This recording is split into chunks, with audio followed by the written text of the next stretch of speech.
What started as the happiest day of Sarah's life became her worst nightmare in seconds. After 8 years of struggling to get pregnant, she finally held her newborn daughter, Grace, in her arms. But when her millionaire husband, Richard, walked into that hospital room, everything changed forever. One slap. One moment of violence that would expose a web of lies, murder, and systematic abuse spanning years. You think you know how this story ends. You don't. Because the doctor who witnessed that attack was hiding a secret that would either save Sarah's life or destroy it completely. If this story grips you like it gripped millions of others, hit that like button and subscribe for more true crime that will leave you questioning everything. Drop a comment with your thoughts. I read every single one. Let's dive in. The fluorescent lights of St. Mary's Hospital cast harsh shadows across the delivery room as Sarah Mitchell gripped the bed rails, her knuckles white with pain. At 32 years old, after 8 years of failed fertility treatments, this was supposed to be her miracle moment. Instead, terror filled her chest as another contraction tore through her body. Push, Sarah, one more big push. Dr. James Blackstone called out from his position, his voice steady and professional. But Sarah barely heard him.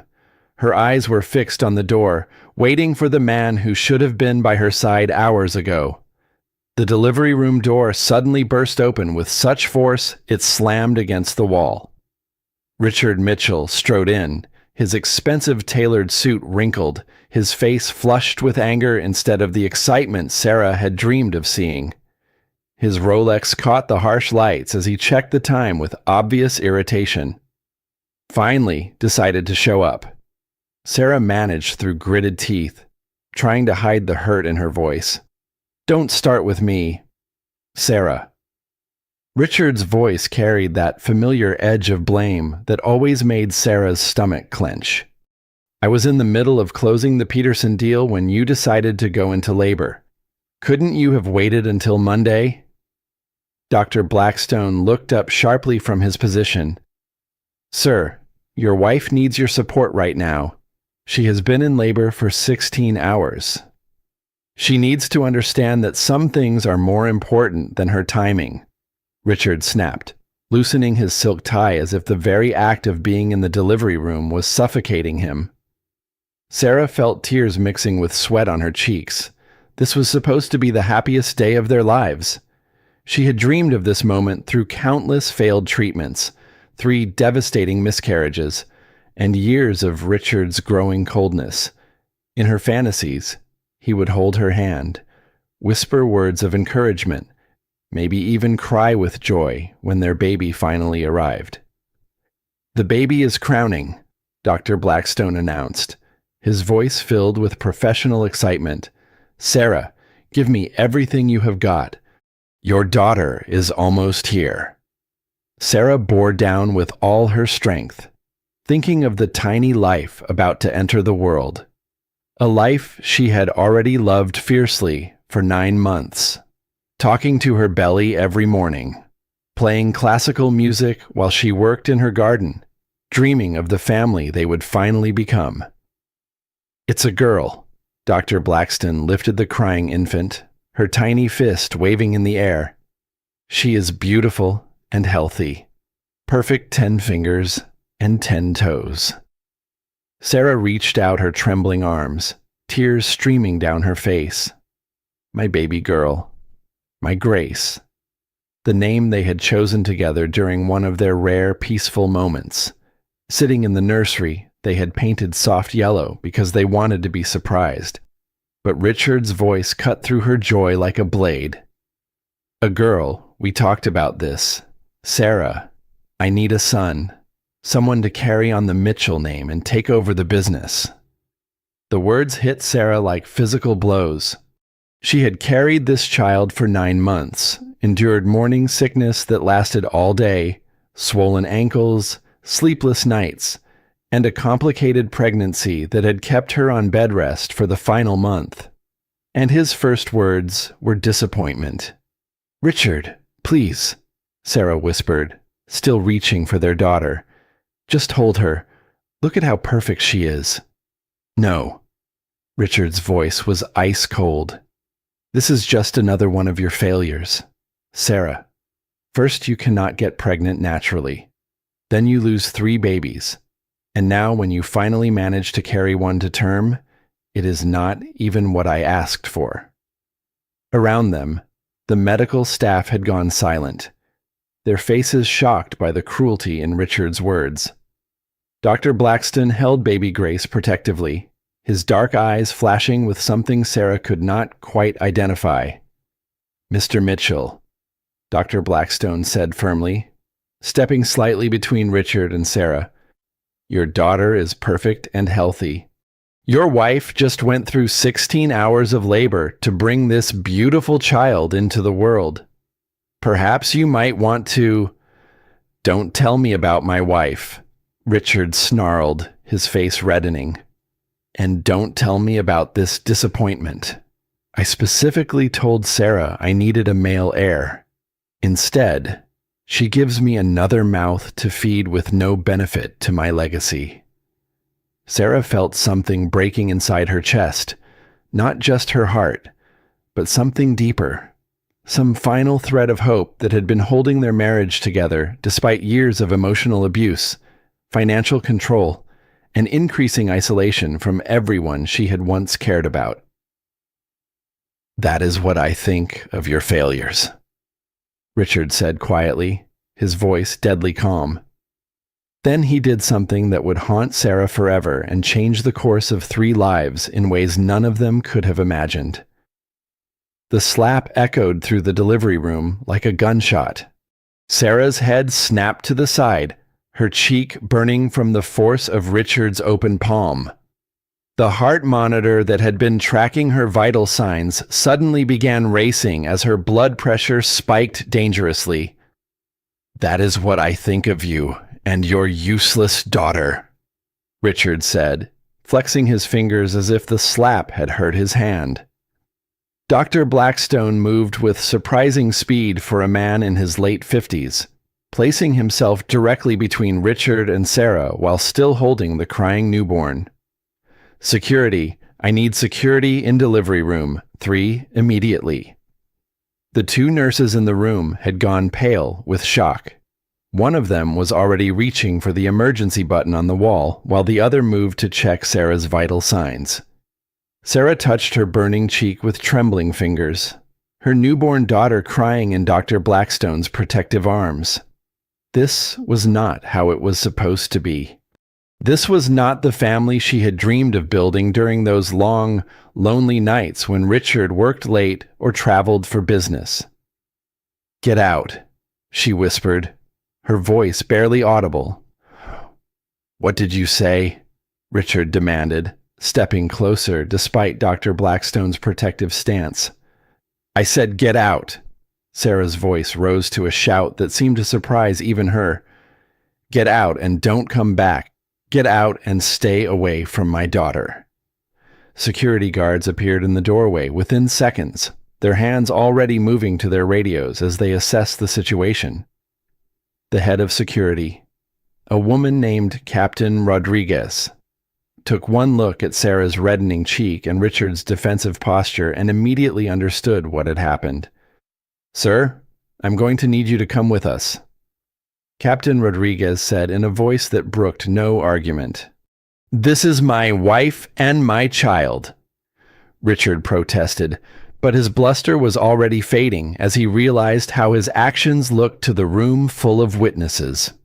"Sir, you just committed assault in front of multiple medical professionals. You can leave voluntarily with us, or we can call the police, and you can leave in handcuffs. Your choice." As security escorted her millionaire husband from the room, Sarah did not know that Dr. Blackstone, the man now gently placing her daughter in her arms, would soon reveal a secret that would change everything she thought she knew about her life, her family, and her future. The door closed behind Richard with a soft click, and suddenly the room felt peaceful despite everything that had just happened. Dr. Blackstone adjusted baby Grace in Sarah's arms, his hands gentle and sure. "He is gone," Dr. Blackstone said softly. "And Sarah, I want you to know something. What just happened here, that was not about you or your beautiful daughter. That was about a small, cruel man who just revealed his true character to a room full of people who will never forget it." Sarah looked down at Grace's perfect face, her daughter's crying gradually subsiding as she settled against her mother's chest. Despite the burning in her cheek and the chaos in her heart, Sarah felt something unexpected relief. For the first time in 8 years of marriage, she did not have to apologize for existing. 3 hours later, Sarah sat in her private room on the maternity ward, little Grace sleeping peacefully in her arms. The bruise on her cheek had darkened to a deep purple, and every time she touched it, she felt fresh waves of humiliation mixed with something she was slowly recognizing as liberation. The nursing staff had been extraordinarily kind, bringing her ice packs and gentle words of support. Captain Rodriguez had stopped by to let her know that hospital security footage had captured everything, and that charges could be filed if Sarah chose to pursue them. But mostly, Sarah just wanted to hold her daughter and figure out what came next. A gentle knock interrupted her thoughts. "Come in," she called softly, careful not to wake Grace. Dr. Blackstone entered, but something about him seemed different. He had changed out of his scrubs into an expensive-looking charcoal suit that fit him perfectly. His posture seemed more formal, more commanding, and when he moved, there was an understated confidence that spoke of power and authority. "How are you feeling, Sarah?"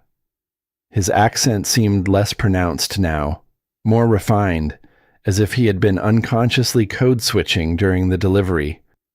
"Like my world just fell apart," she admitted, then quickly added, "Dr. Blackstone, I am so sorry about what happened in there. Richard is not usually—" She stopped herself, realizing that was a lie. Richard was exactly like that. She had just become an expert at hiding it. "Actually, he is usually like that, is not he?" Dr. Blackstone pulled up the visitor's chair beside her bed, sitting down with the careful grace of someone accustomed to being in charge. "Sarah, may I speak freely?" She nodded, adjusting Grace in her arms and wondering why this conversation felt different from the typical doctor-patient interactions she was used to. "I have been watching you for months through your prenatal visits. The way you flinch when your phone rings. The way you apologize for everything, even things that are not your fault. The way you try to explain away bruises that appear and disappear between appointments." Sarah's throat tightened. No one had ever called out the reality of her marriage so directly. "I don't know what you mean." "Your husband hits you regularly, does not he? Today was not the first time." Dr. Blackstone's voice was gentle, but unwavering. "And I know something about abuse because I grew up watching it destroy my mother. I recognize the signs because I lived with them every day for the first 18 years of my life."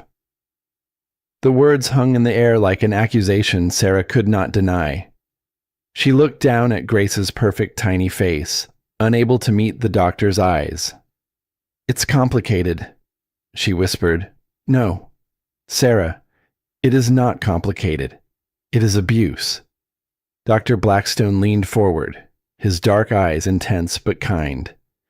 "And what makes it worse is that you have been conditioned to believe you deserve it, that it is somehow your fault, that if you could just be better or stronger or more perfect, it would stop." Sarah felt tears starting again. This stranger was describing her life with an accuracy that was both terrifying and oddly comforting. "You don't understand.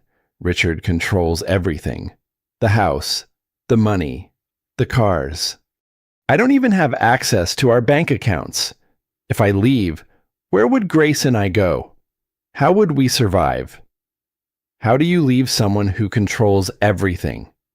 Your money, your friends, your sense of who you are. How do you start over when you do not even remember who you were before? Dr. Blackstone was quiet for a long moment, seeming to weigh his words carefully. When he spoke again, his voice carried a weight Sarah could not quite understand. Sarah, I need to tell you something. Something I should have told you months ago, but I wanted to be absolutely certain. I needed time to process what I suspected and to figure out the right way to handle it. He paused, running his hand through his silver hair in a gesture that struck Sarah as somehow familiar. My name is not just Dr. James Blackstone, it is Dr. James Blackstone, founder and CEO of Blackstone Medical Technologies. The name hit Sarah like lightning. Everyone in America knew Blackstone Medical Technologies. They manufactured the cardiac devices that had revolutionized heart surgery, the diagnostic equipment in every major hospital, the prosthetics that had changed thousands of lives. She had read about James Blackstone in Forbes magazine just last month, a feature article about billionaire philanthropists who were quietly changing the world. That's impossible, she breathed, staring at this man who had just delivered her baby and was now claiming to be one of the richest people in America. 24 years ago, I was a young medical student working 3 jobs to pay my tuition. I met a woman named Linda Thompson at a coffee shop near the hospital. She was 19. I was 25. We fell in love almost instantly. Sarah's heart began to race for reasons she could not quite identify. Her mother's maiden name had been Thompson. Her adoptive mother had been 19 when Sarah was born. But her mother was dead, had died in a car accident when Sarah was 18. When Linda told me she was pregnant, I begged her to marry me. I was ready to drop out of medical school, get multiple jobs, do whatever it took to support our family. But her parents thought I was just some poor kid who was after their money. The room seemed to spin around Sarah. No, she whispered, but even as she said it, pieces were clicking into place. Her adoptive mother's mysterious past that she had never talked about. The way Linda had always changed the subject when Sarah asked about her biological father. The secret phone calls that stopped abruptly when Sarah entered the room. They paid her $5,000 to disappear, told her they would disown her if she ever contacted me again, and that they would make sure I never became a doctor if she did not cooperate. She took the money and vanished. Dr. Blackstone reached into his jacket and pulled out a folded paper. I spent years trying to find her, but she had changed her name, gotten married to someone else. Linda Thompson became Linda Mitchell when she married your adoptive father. She told him you were his daughter. You were 3 years old at the time, just a little girl who needed a father figure. You're saying you're my... Sarah's voice failed her. I am your father, Sarah. I have been looking for you for 24 years. Grace stirred in Sarah's arms, making soft baby sounds that seemed impossibly loud in the sudden silence. Dr. Blackstone looked at his granddaughter with tears in his eyes that he was trying hard to control. I knew the moment you walked into my office 6 months ago for your first prenatal appointment.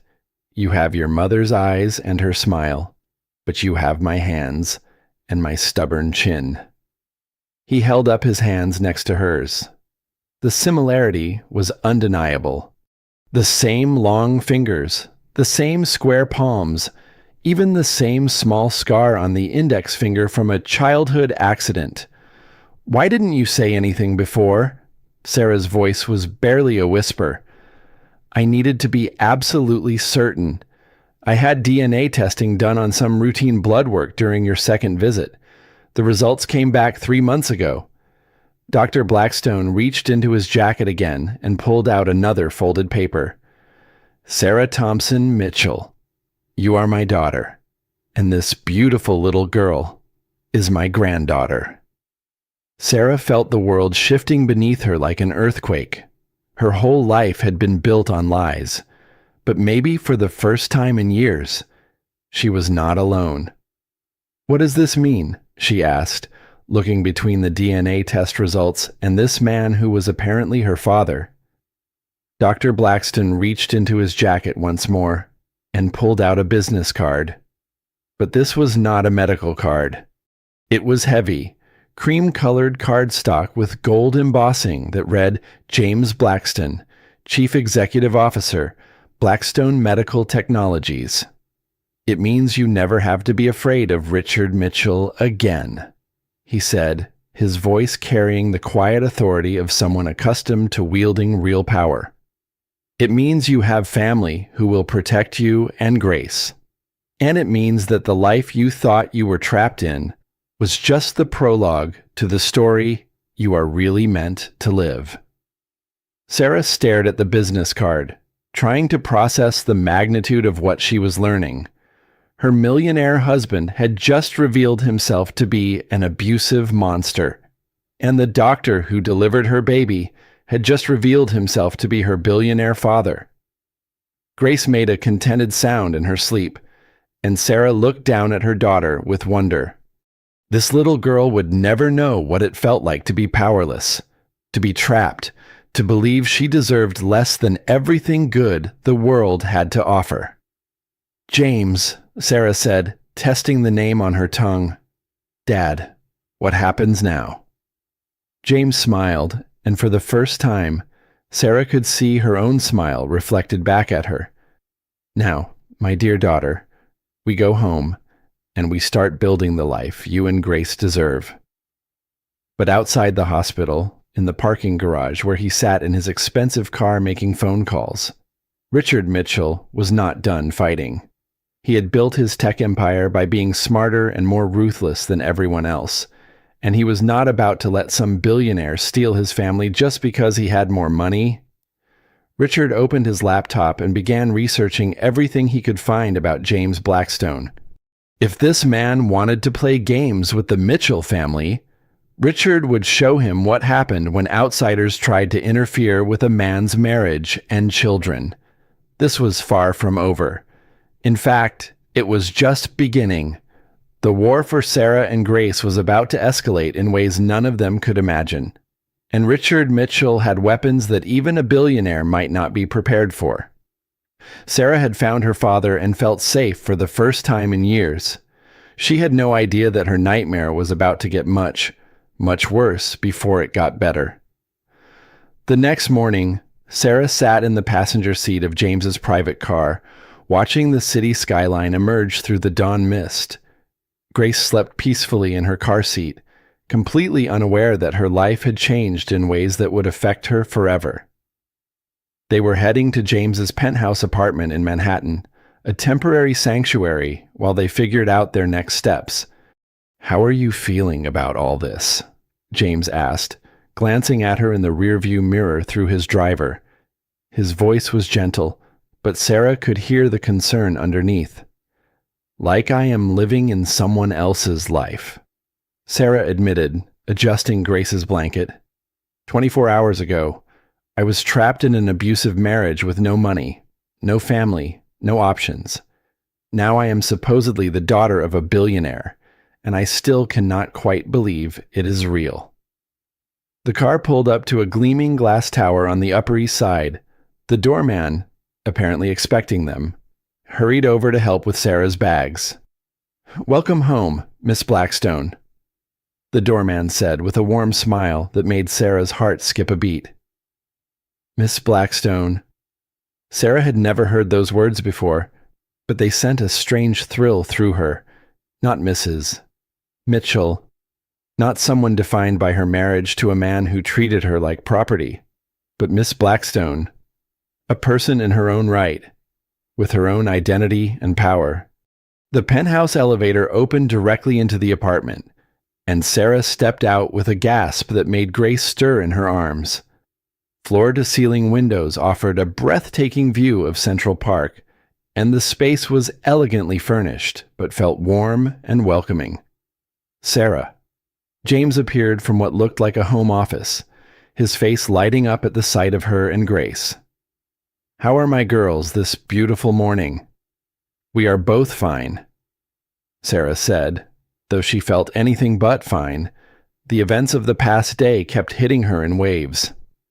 "James, this is all so overwhelming. Yesterday I did not even know you existed, and now I am discovering that my life can be completely different than what I thought possible. I know it is a lot to process, sweetheart, but I need you to understand something fundamental. You don't have to go back to him ever. You don't have to be afraid anymore." Sarah's phone, which had been mercifully quiet during the drive from the hospital, suddenly erupted with Richard's ringtone. She looked at the screen and felt her stomach clench with familiar fear. "Don't answer it," James said quietly, his voice carrying the kind of calm authority that came from never having to raise it to be heard. "But if I don't, he will just get angrier. And when he gets angry—" "Sarah, look at me." James's voice was firm but gentle. "You are not responsible for managing his emotions anymore. You are not responsible for preventing his anger or minimizing his reactions. That is what abusers do. They train you to believe that their feelings are your responsibility, that their violence is something you provoke rather than something they choose." The phone stopped ringing, then immediately started again. Sarah stared at the screen, watching Richard's name flash over and over, and felt something shift inside her chest. For the first time in 8 years, she did not feel the automatic compulsion to answer. But what she did not know was that Richard had been monitoring her phone calls for months through spy software he had installed. He had heard every word of her conversation with James in the hospital room. He knew about the DNA results, the billionaire father, the plans to leave him, and Richard Mitchell had spent the entire night preparing his counterattack. At exactly 9 a.m., as Sarah was beginning to feel safe in James's penthouse, a team of FBI agents was storming into Blackstone Medical Technologies headquarters with federal warrants. James's assistant called his personal cell phone, her voice tight with panic. "Mr. Blackstone, the FBI is here. They have warrants for your arrest on charges of kidnapping, custodial interference, and conspiracy to defraud." Sarah watched the color drain from James's face as he listened to the call. "What do you mean, kidnapping charges?" "Sir, they say you abducted Sarah Mitchell and her infant daughter using false pretenses and fabricated DNA evidence. They have recordings of you claiming to be her father and offering her money and housing to leave her husband." Sarah felt the room spinning around her. "That is impossible. The DNA test was real. You are my father." But even as she said it, doubt began creeping in. How did she really know she had only James's word, a piece of paper he had given her, and her own desperate need to believe she was not alone in the world? "Sir," James's assistant continued, "they also have a psychiatric evaluation of Mrs. Mitchell claiming she is suffering from severe postpartum depression and is vulnerable to manipulation by predatory individuals." 20 minutes later, James was in handcuffs, being led away by federal agents while Sarah stood in the penthouse holding Grace, watching her newfound father disappear into an elevator.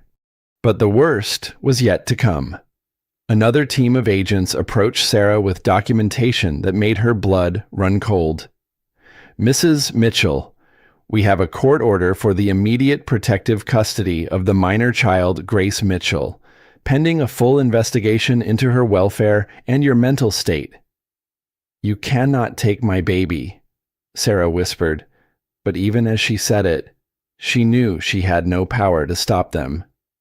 "Ma'am, your husband has provided evidence that you have been exhibiting dangerous behavior, including abandoning the family home, associating with individuals of questionable character, and making delusional claims about your parentage.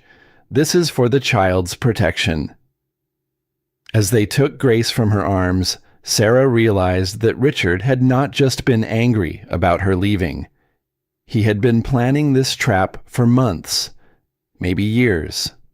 The spy software on her phone, the fabricated psychiatric records, the federal charges against James, all of it carefully orchestrated to isolate her completely and take away the only thing that mattered to her.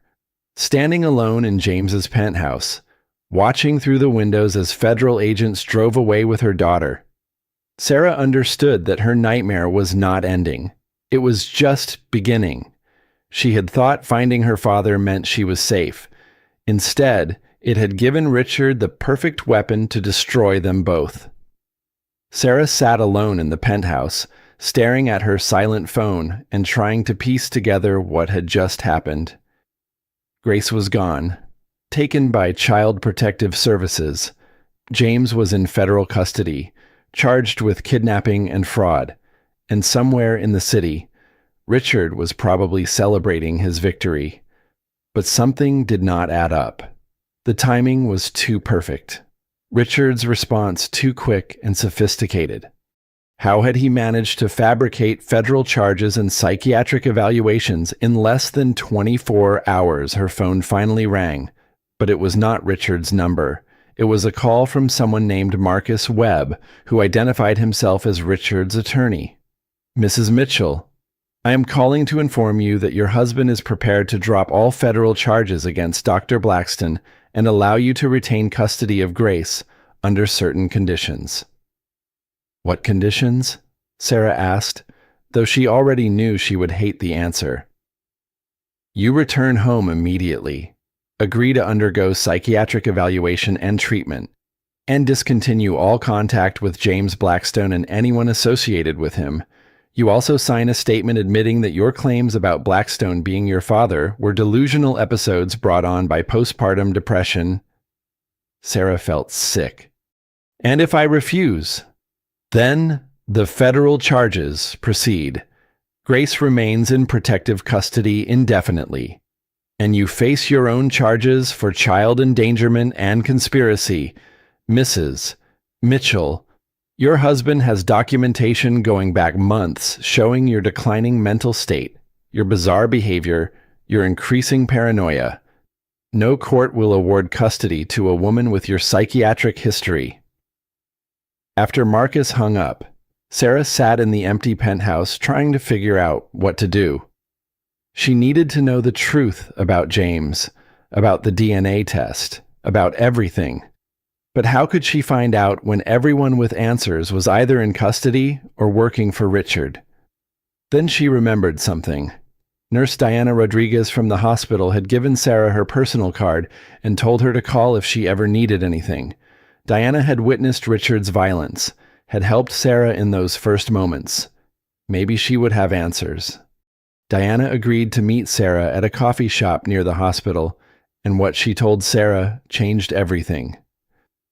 I have been a nurse for 20 years, Diana said quietly, looking around to make sure they were not being overheard.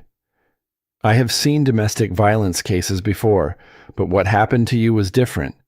Your husband did not just snap in the moment. He came to the hospital prepared. What do you mean? He had paperwork with him, Sarah, legal documents, psychiatric evaluations, even a court order for DNA testing. He knew exactly what to do when you tried to leave him. This was not a crime of passion. This was a carefully planned operation. Sarah felt her blood run cold. How is that possible? Because James Blackstone is not your father. The words hit Sarah like a physical blow. What? I ran my own check after you left the hospital. James Blackstone never had children. He was married for 30 years to a woman named Catherine, but they were unable to have kids. It was well documented because they donated millions to fertility research. Sarah stared at Diana, unable to process what she was hearing. But the DNA test was fake. Richard hired James to play this role. Sarah, he paid him to pretend to be your father, to offer you a way out, knowing that you would take it.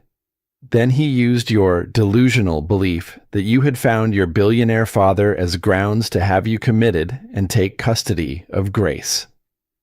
The coffee shop seemed to tilt around Sarah as the full scope of Richard's manipulation became clear. Her husband had not just been controlling her for 8 years. He had been orchestrating an elaborate psychological trap designed to destroy her completely. "Why?" she whispered. "Why would he go to such lengths?" Diana hesitated, then pulled out her phone and showed Sarah a news article. "Because of this?" The headline read, "Tech Billionaire. Richard Mitchell announces major acquisition." But it was not about his business. It was about his personal life. Richard Mitchell, founder and CEO of Mitchell Technologies, announced today his engagement to business partner Victoria Sterling, following his wife's tragic mental breakdown and subsequent hospitalization. The couple expects their first child together in 6 months. Sarah stared at the article, trying to process the timeline. Victoria Sterling was already 6 months pregnant. Richard had been planning to leave Sarah for his pregnant mistress, but he needed to make Sarah look like the unstable one who abandoned the marriage. "He needed you to look crazy," Diana explained. "He needed documentation that you were delusional, that you abandoned your family, that you were unfit to be a mother. Then he could divorce you, keep Grace, and marry Victoria without looking like the villain." But James seemed so real, so genuine. How could he fake something like that? Because he is not really James Blackstone either. I did some digging.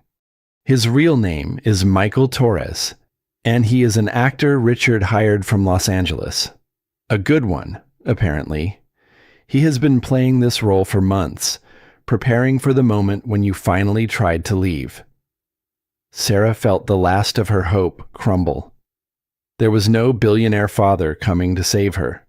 There was no family fortune, no protection, no way out. Richard had created an elaborate fantasy designed to trap her in an even worse nightmare. "What do I do now?" Sarah asked, her voice barely a whisper. Diana reached across the table and squeezed her hand.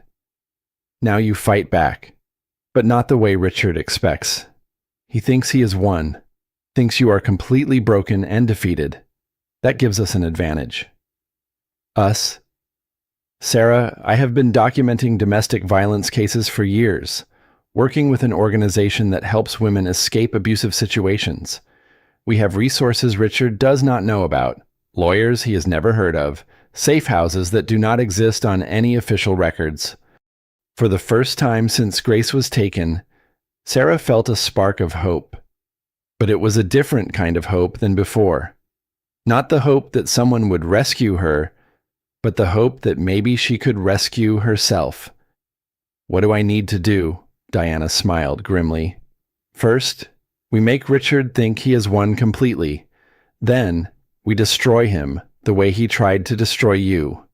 But Sarah, you need to understand what comes next is going to be the hardest thing you have ever done. Are you ready for that?" Sarah thought about Grace, somewhere in the city without her mother, probably scared and confused. She thought about Richard and Victoria, planning their perfect life built on Sarah's destruction. She thought about all the other women who might be going through the same thing, trapped by men who use the system itself as a weapon. "I am ready," she said. And for the first time in 8 years, she meant it completely. Diana led Sarah through a maze of city streets to an unmarked building in Queens. They took 2 different subway lines and switched trains 3 times, Diana constantly checking to make sure they were not being followed. "Richard has been tracking your movements for months," Diana explained as they walked up 3 flights of stairs to an apartment with no name on the door. "Phone GPS, credit cards, even the car. He knows everywhere you go. But he does not know about this place." The apartment looked ordinary from the outside, but inside it was clearly a command center, multiple computer screens, filing cabinets filled with legal documents, and a dozen phones charging on a table. 3 women were working at computers, and they looked up when Diana and Sarah entered. "This is Sarah," Diana announced. "Richard Mitchell case."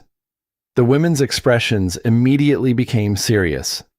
One of them, a woman in her 40s with short gray hair, stood up and extended her hand.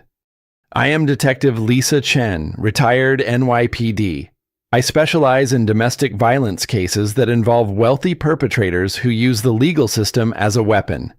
She gestured for Sarah to sit down. "We have been monitoring your husband's activities for the past 6 months. Monitoring him how? Because you are not his first victim. Sarah, Richard Mitchell has a pattern. This is the 3rd time he has done exactly this same thing." Lisa pulled out a thick file and spread photographs across the table. Sarah found herself looking at pictures of 2 other women, both around her age, both with the same haunted expression she recognized from her own mirror. Jennifer Walsh, his first wife, married him in 2006 when he was just starting his company. When she tried to leave him in 2010, he had her committed to a psychiatric facility, took custody of their son, and had her declared legally incompetent. She spent 2 years fighting to prove her sanity and never got her child back. Sarah stared at the photograph of Jennifer, seeing herself in the woman's desperate eyes. Rebecca Torres, his second wife, same pattern. 4 years later, he even used the same fake father scheme with her, convinced her that a wealthy businessman was her long-lost relative. When she tried to leave with their daughter, he used her delusions to get full custody. Rebecca never recovered from losing her child. She committed suicide 2 years ago. The room went silent as Sarah processed this information. She was not just fighting for her own life and Grace's future. She was part of a pattern of systematic destruction that Richard had perfected over years. "Why has no one stopped him?" Sarah asked. "Because he is very good at what he does," Lisa replied. "Rich, connected, and smart enough to make every move look legal and reasonable. He probably has judges, psychiatrists, and social workers on his payroll. The system is designed to protect men like Richard, especially when they are fighting women with no resources or credibility." Another woman at the computers, younger with red hair, turned to join the conversation. "I am Amanda Foster, and I am a forensic computer expert. I have been tracking Richard's digital footprint, and Sarah, what we have found is going to help us destroy him." Amanda pulled up screens full of data that meant nothing to Sarah but clearly excited the other women in the room. "Richard has been planning this for over a year.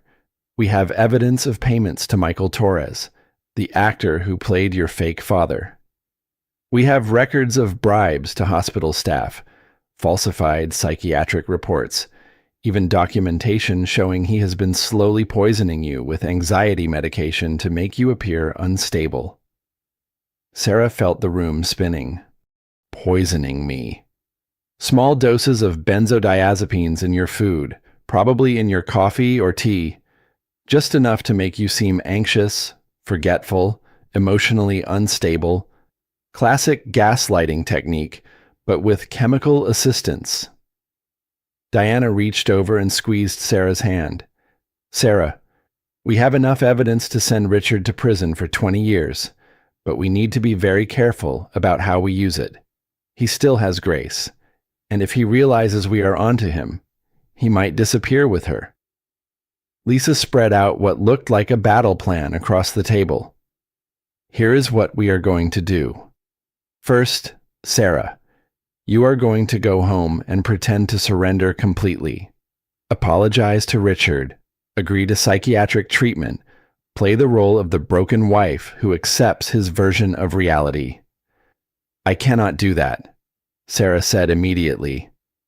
"I cannot go back to him after everything he has done." "You can and you will," Lisa said firmly, "because it is the only way to save Grace. While you are playing the perfect victim, we are going to be building a case that will destroy him publicly and legally." Amanda turned her computer screen toward Sarah. Look at this. Richard has been embezzling money from his own company to pay for his operations against you and his previous wives. His business partner, Victoria Sterling, is in on it. They have been stealing from investors, falsifying contracts, even using company resources to pay for private investigators and legal fees. We are going to expose all of it, Diana added, but we need time to do it right. And we need Richard to think he has won completely, so he gets careless and makes mistakes. Lisa pulled out a small device that looked like a pen. This is a recording device, military grade, undetectable by normal security sweeps. You are going to wear it every time you interact with Richard, Victoria, or any of his associates. We need him to confess to what he has done, preferably in detail. Sarah looked around the room at these women who were risking everything to help her. Why are you doing this? Why are you helping me when you do not even know me? Lisa's expression softened. Because I was Jennifer Walsh's detective on the original case. I watched Richard destroy her, and I was powerless to stop it because I did not have enough evidence. I have been waiting 8 years for another chance to bring him down. Diana nodded. And because every woman who escapes from someone like Richard makes it easier for the next one. We are not just fighting for you and Grace. We are fighting for all the women who come after. Amanda looked up from her computers. And because men like Richard think they are untouchable, they think money and power make them immune to consequences.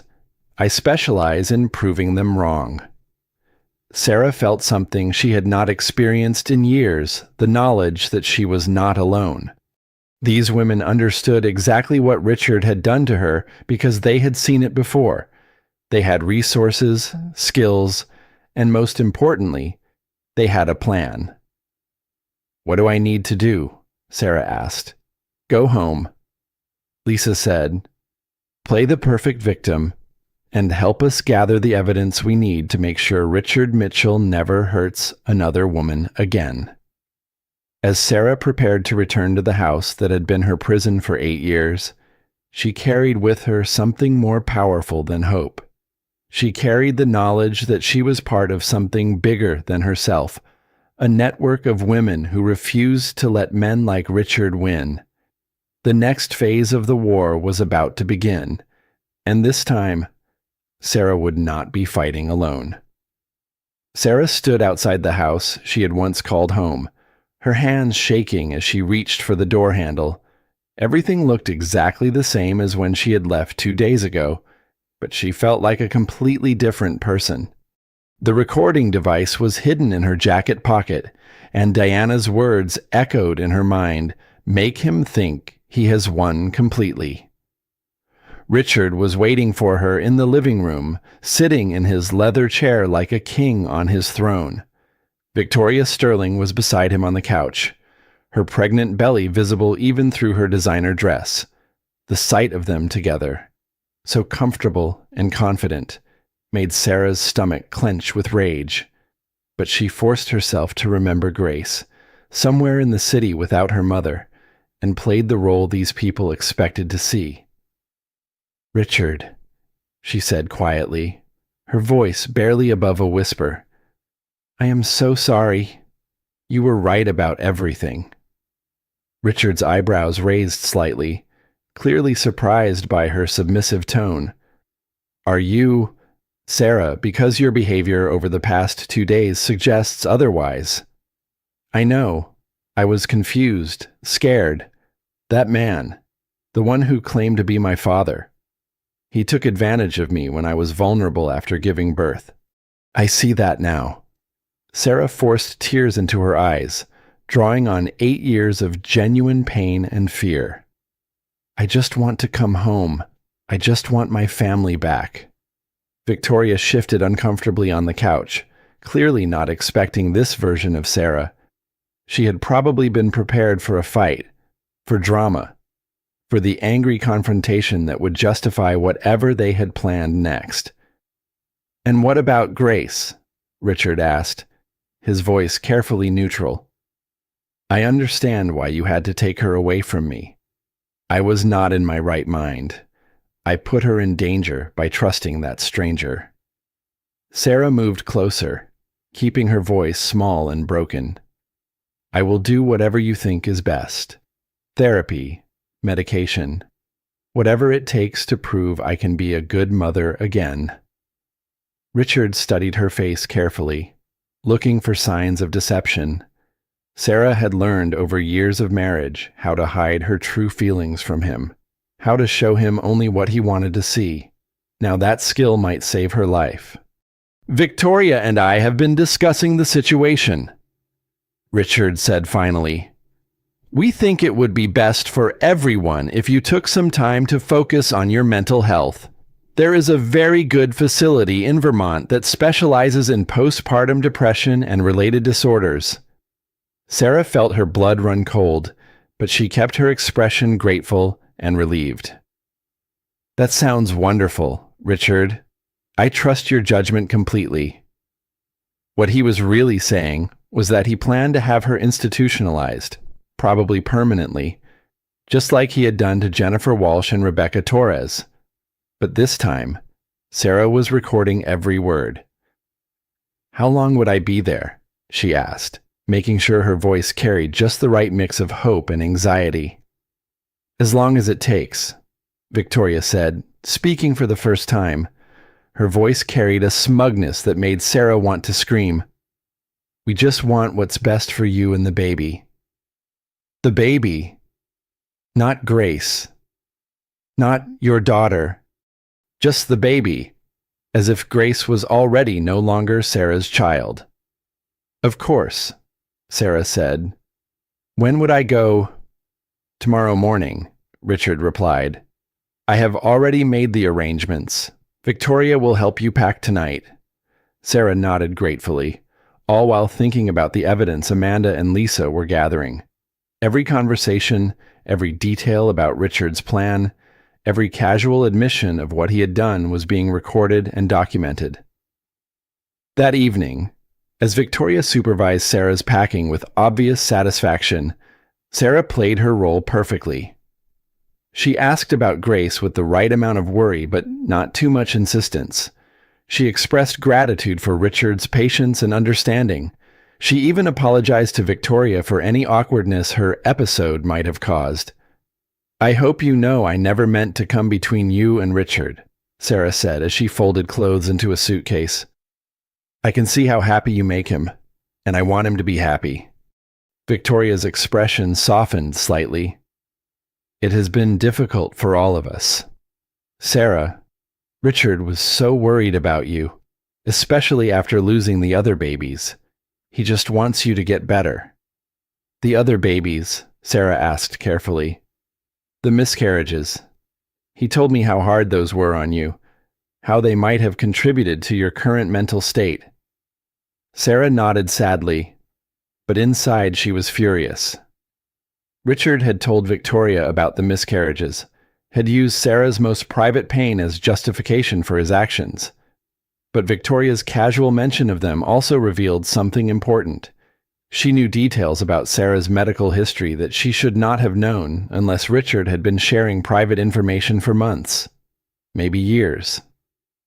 Later that night, when Richard thought Sarah was asleep, she heard him on the phone in his office. The recording device picked up every word. No, she is completely broken now, totally compliant. The facility in Vermont will keep her as long as we need them to. A pause. Yes, the divorce papers are already prepared. Once she is declared incompetent, I get full custody of Grace and complete control of all marital assets. Another pause. Victoria's pregnancy is progressing normally. We can be married as soon as the divorce is finalized. A longer pause. Then Richard's voice again, quieter, but more menacing. What about the other loose ends? Jennifer Walsh's son has been asking questions about his mother's death. We need to make sure he does not become a problem. Sarah's blood went cold. Jennifer Walsh had not just lost custody of her son. According to Lisa, she had died in the psychiatric facility. But Richard was talking about her death as if it was something he had arranged. And Rebecca Torres killed herself. But her sister has been making noise about wanting an investigation.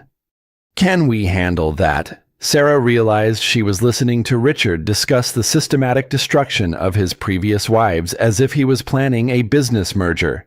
Casual, practical, completely devoid of human emotion. The recording device captured every word.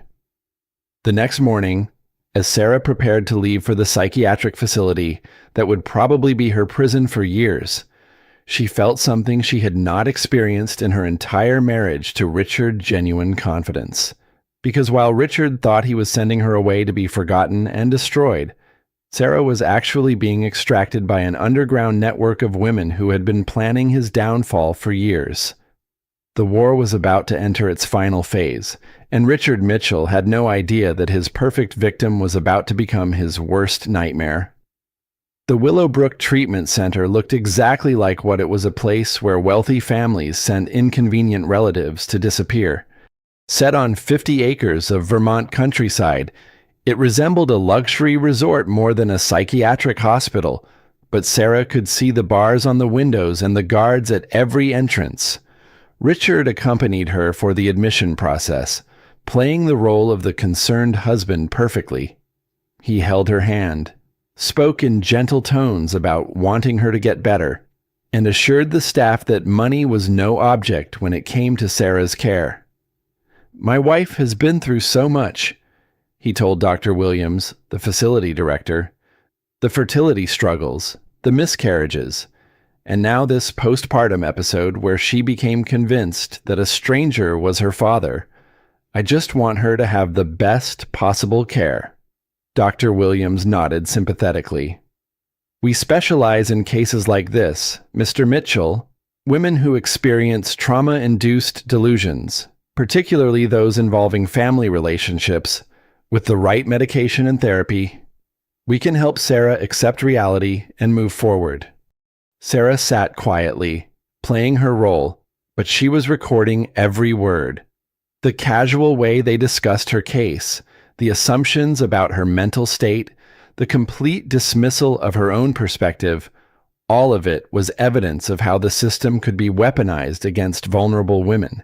After Richard left, promising to visit soon, Sarah was escorted to her room by a nurse named Patricia.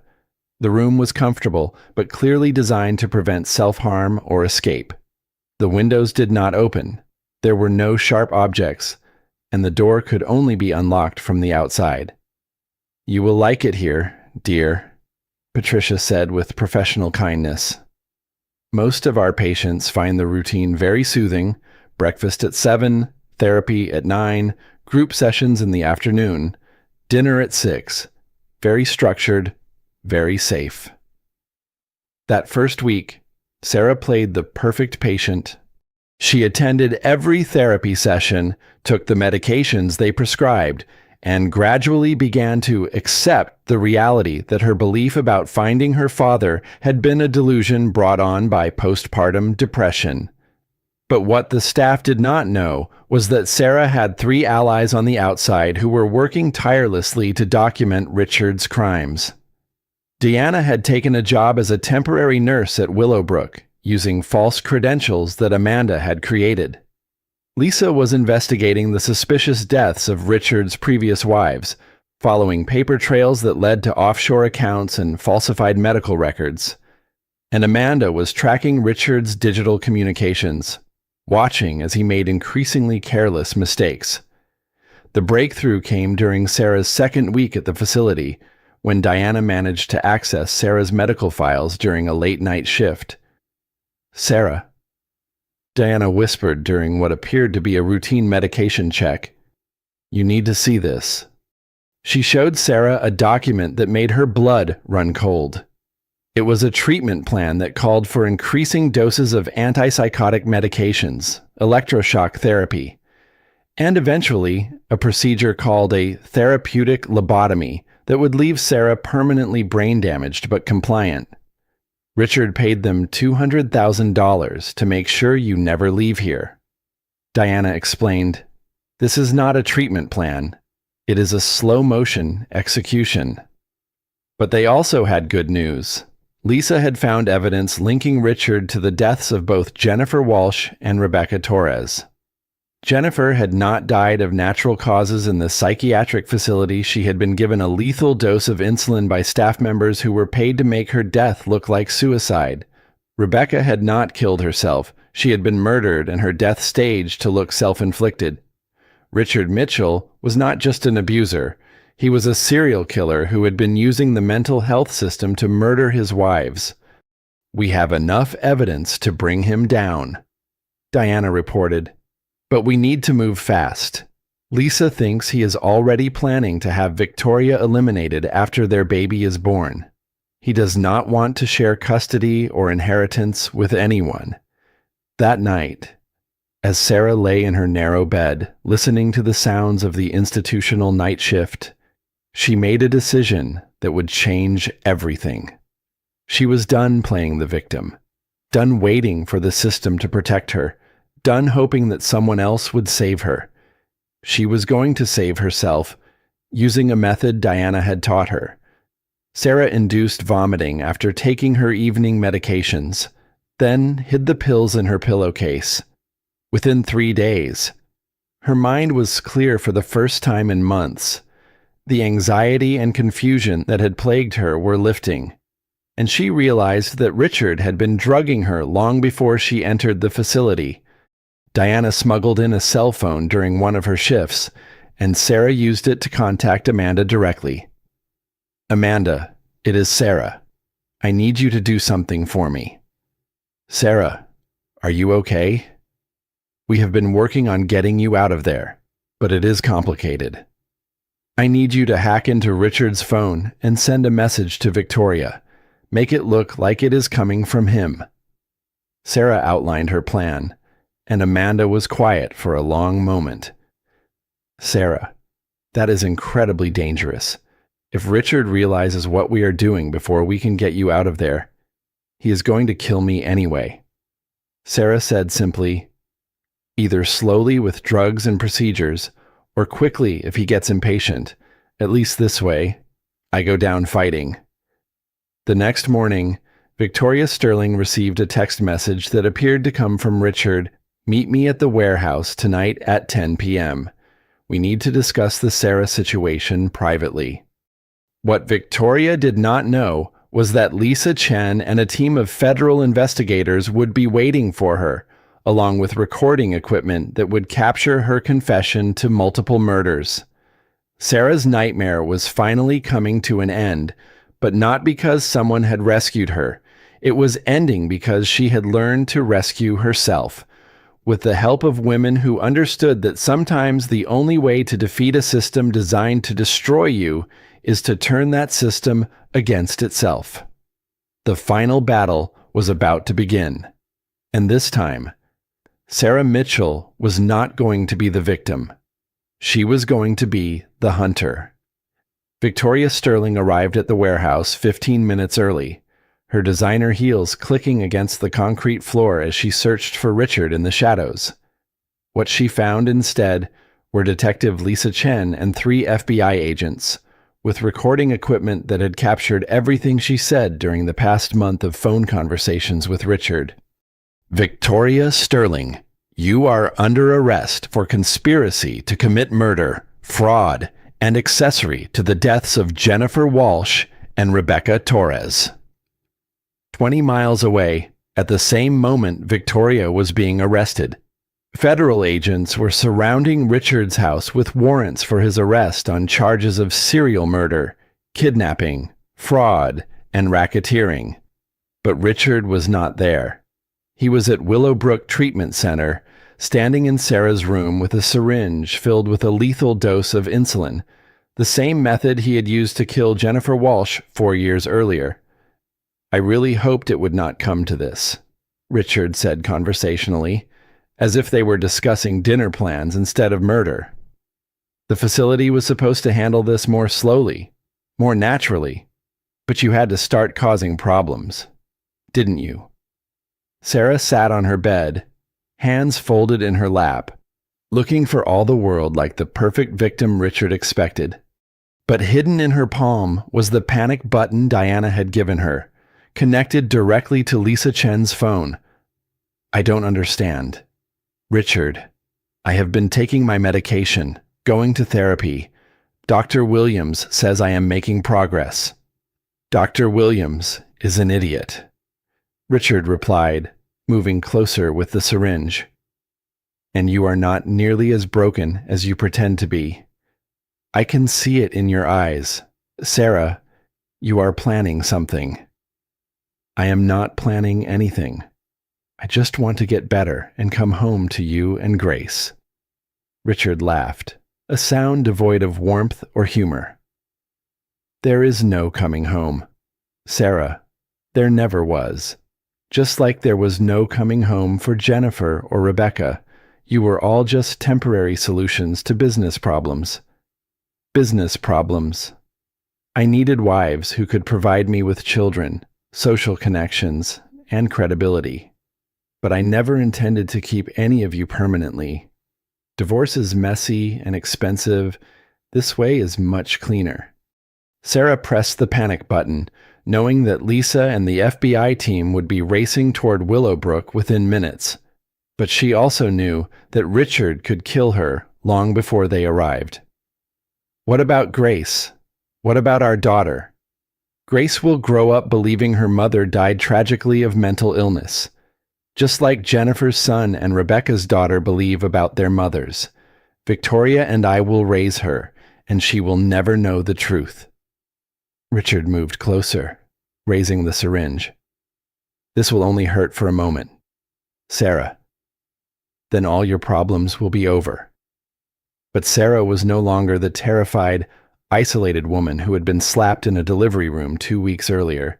She was a woman who had discovered her own strength, supported by other women who refused to let her fight alone. "You made one mistake, Richard." "What mistake is that?" "You told me everything, and I recorded every word." Sarah pulled out the hidden recording device she had been carrying for days, the device that had captured Richard's confession to 3 murders and his detailed plans for killing her and Victoria. Richard's face went white as he realized what she had done. "You little—" The door burst open as Diana Rodriguez, Lisa Chen, and 4 FBI agents stormed into the room. Richard spun toward them with the syringe, but Lisa was faster, her weapon drawn and pointed at his chest. "Drop it, Richard. It is over." For a moment, Richard stood frozen, the syringe in his hand, his perfect plan crumbling around him. Then his shoulders sagged in defeat, and he let the weapon fall to the floor. "Richard Mitchell, you are under arrest for the murders of Jennifer Walsh and Rebecca Torres, and the attempted murder of Sarah Mitchell. You have the right to remain silent." As Lisa read Richard his rights, Sarah felt something she had not experienced in 8 years of marriage: complete and total freedom. Not just freedom from Richard, but freedom from fear, from the belief that she was powerless, from the idea that her life was controlled by forces beyond her influence. Diana helped her gather her belongings, which consisted of almost nothing since everything at Willowbrook belonged to the facility.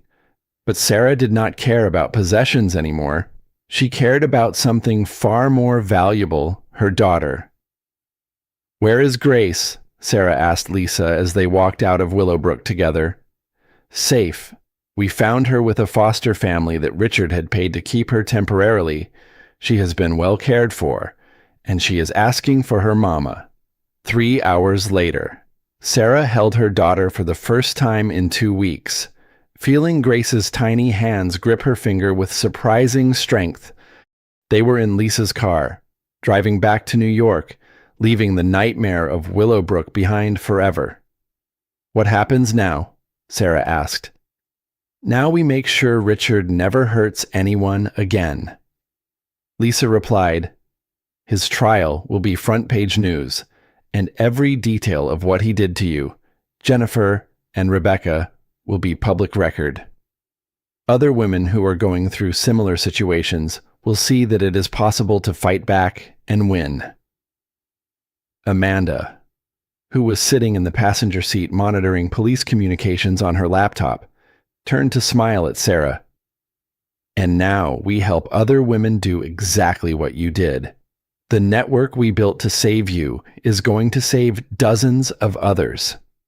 Diana reached over and squeezed Sarah's hand. You did something incredible. Sarah, you saved yourself. And in doing so, you probably saved Victoria's life and countless other women who would have been Richard's future victims. As they drove through the night toward New York City, Sarah looked down at Grace sleeping peacefully in her arms and realized that her story was not ending. It was beginning. She had survived domestic abuse, systematic gaslighting, attempted murder, and institutional betrayal. But more than that, she had learned that she was not alone, that there were other women fighting the same battles, and that together they were stronger than any individual predator. The scared woman who had been slapped in a hospital delivery room was gone forever, replaced by someone who understood her own power and was ready to use it to protect others. 6 months later, Sarah stood in front of the New York State Senate Judiciary Committee, holding Grace on her hip as she prepared to testify in support of the Jennifer Walsh Protection Act. Legislation designed to prevent domestic abusers from using the mental health system as a weapon against their victims. My name is Sarah Mitchell, she began, her voice clear and strong. And I am here to tell you about a system that nearly killed me and did kill 2 other women whose only crime was trying to escape abusive marriages. In the gallery behind her sat Diana Rodriguez, Lisa Chen, and Amanda Foster, the women who had saved her life by teaching her to save herself. Also present were Jennifer Walsh's son, now 18 and determined to honor his mother's memory, and Rebecca Torres's sister, who had fought for years to get someone to investigate her sister's suspicious death. Richard Mitchell was serving 3 consecutive life sentences without the possibility of parole. Victoria Sterling had received a reduced sentence in exchange for her testimony against Richard, revealing the full scope of his crimes and the network of corrupt officials who had enabled him. The trial had been a media sensation, exposing not just Richard's crimes, but the systematic ways that wealthy abusers could manipulate legal, medical, and social service systems to destroy their victims. The story had gone viral, not as entertainment, but as education, showing other women that escape was possible and help was available. The Jennifer Walsh Protection Act will require independent oversight of psychiatric commitments involving domestic violence cases. Sarah continued her testimony. It will mandate that no woman can be involuntarily committed based solely on her husband's claims, without independent evaluation by professionals who have no financial relationship to the accuser. Grace babbled softly during Sarah's testimony, drawing smiles from the usually stern senators. At 8 months old, she was a healthy, happy baby who would grow up knowing that her mother was a woman who fought monsters and won. After the hearing, Sarah met with reporters who wanted to know what her plans were for the future. The question everyone was asking was whether she would write a book about her experience, whether she would become a full-time advocate, whether she would run for office herself. My immediate plan is to be the best mother I can be to Grace, Sarah said, smiling as her daughter reached for the microphones with curiosity rather than fear. But I also plan to continue working with the network that saved my life, helping other women who are going through what I went through.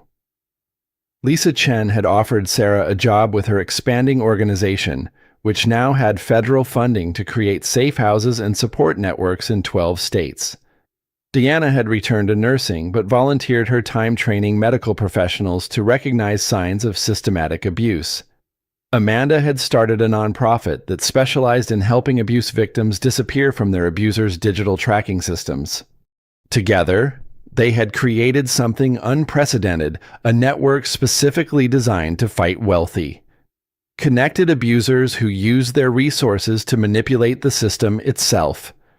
In 6 months, they had helped 17 women escape situations similar to Sarah's, and they were training other teams in cities across the country.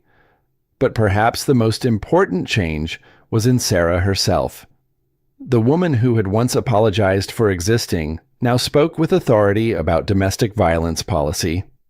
The woman who had been terrified to order coffee without permission now addressed Senate committees and federal investigators with confidence. She had discovered something that Richard had tried to destroy: her own voice, her own power, her own worth.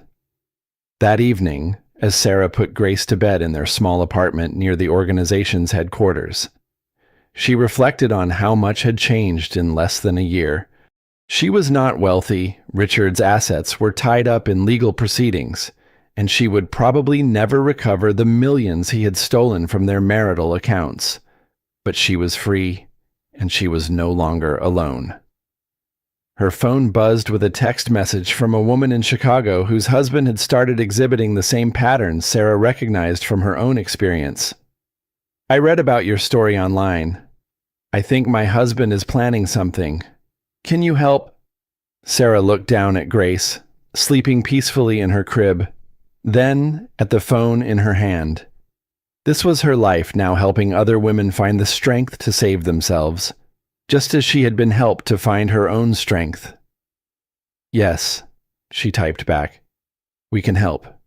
You are not alone." Outside her window, New York City hummed with life.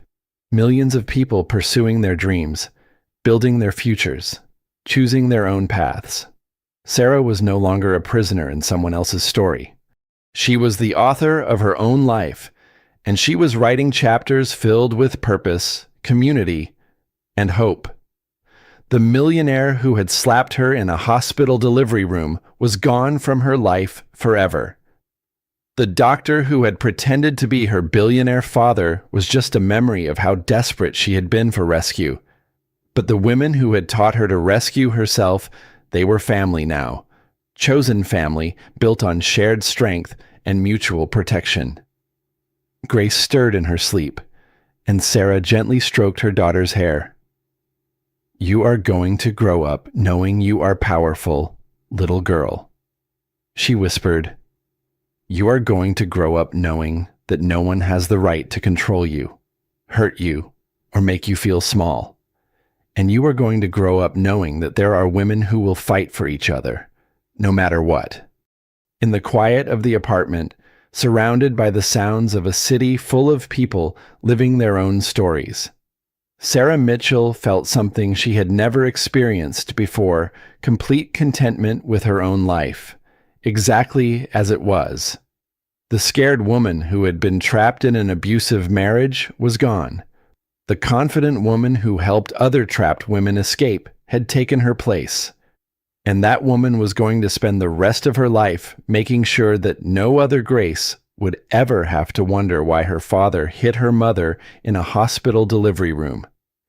The story that had begun with violence and terror had transformed into something beautiful, a testament to the power of women who refuse to let each other fight alone, and the unbreakable strength that emerges when someone finally discovers their own worth. Sarah turned off the lights and settled into her chair by Grace's crib, listening to her daughter's peaceful breathing and planning tomorrow's work of helping another woman find her way to freedom. The future had never looked brighter.